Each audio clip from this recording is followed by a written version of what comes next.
Action committee, लेकिन हम किसी खास तनाजुर में तो बात नहीं कर रहे। हम ये समझते हैं, हम खुद भी खड़े हैं और आवाम को हक पहुंचता है अपने मसाइल खड़े करने। जो जो भी करेगा, एक्शन कमेटी करे, हम करें, ये दीगर पार्टियां भी करें, हर एक को हक है, लेकिन उस हक को दुदरबे के अंदर, इखलास के अंदर, मोहब्बत के अंदर, एहतराम के अंदर इस्तेमाल करना चाहिए और अमावक करना चाहिए। तो इस मौके पर मैं हुकूमत वक्त से भी कहता हूँ कि अपनी आवाम को दुश्मन नहीं समझना चाहिए, लोगों के मसाइल हल करें, और जिस जगह पर कोई मसला है, जिस कोई मुश्किल मरला है, उस पर डायलाग करें, उस पर मुज़ाकरात करें, उस पर नशिस्तें होनी चाहिए, अफवाम व तस्लीम होना चाहिए।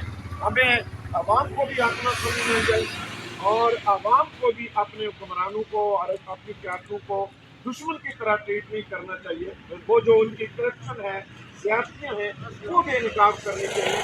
न कि एक लड़ाई का माहौल जला देंगे, आग लगा देंगे, तोड़ देंगे।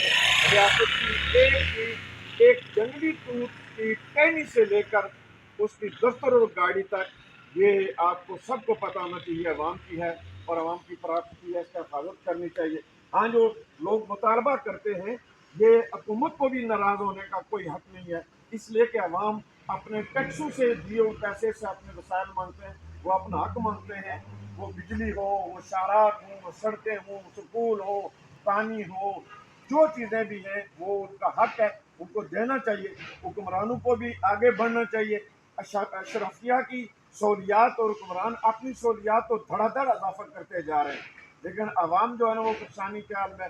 इसका अगर चेक करना हो तो आप बताएं, पिछले अरसे में हजारों पढ़े लिखे लोग दुनिया में बाहर नहीं चले गए, वो क्यों गए हैं? ठीक है, बाहर अट्रैक्शन भी होगी, तनख्वाह भी ठीक है, माहौल भी ठीक है, लेकिन बुनियादी तौर पर यहाँ बेरोजगारी थी, हुक्मरानों की इकरबा परवरी थी, पार्टी नवाजी थी, टोला नवाजी थी। तो पढ़े लिखे लोग इस रियासत के अंदर नहीं रह सके, लाखों की तादाद में चले गए। मैं समझता हूँ ये हुक्मरानों का फेलियर है और हुक्मरानों को हिकमत के साथ, दानिश के साथ आगे बढ़ना चाहिए, आवाम को अपना समझना चाहिए। इसी आवाम में से हैं ये काम करने वाले। इसमें मैं आखिरी बात ये करना चाहता हूँ कि आवाम के हवाले से, कि आवाम को भी ख्याल रखना चाहिए। आवाम का भी कोई पता नहीं चलता, इनका भी कोई मयार नहीं है। ये 10, 12, 1 बजे, 2 बजे तक तो एहतजाज के अंदर होते हैं और सब मिलकर आते हैं, और शाम के वक्त ये पार्टियों और लीडरों के उसी शिकंजे में बैठे होते हैं। तो क्या आवाम को भी इस तरह करना चाहिए? जब आप निकलते हैं तो फिर कुव्वत के साथ निकलें। आज दिन को आप पार्टियों के खिलाफ बात करते हैं, शाम उन्हीं लीडर को उन पार्टियों के साथ मिले हों, तो ये आपकी तहरीक बेवजन हो जाती है। जब आप खड़े हैं तो फिर खड़े हों, फिर उन हुक्मरानों का साथ छोड़ें।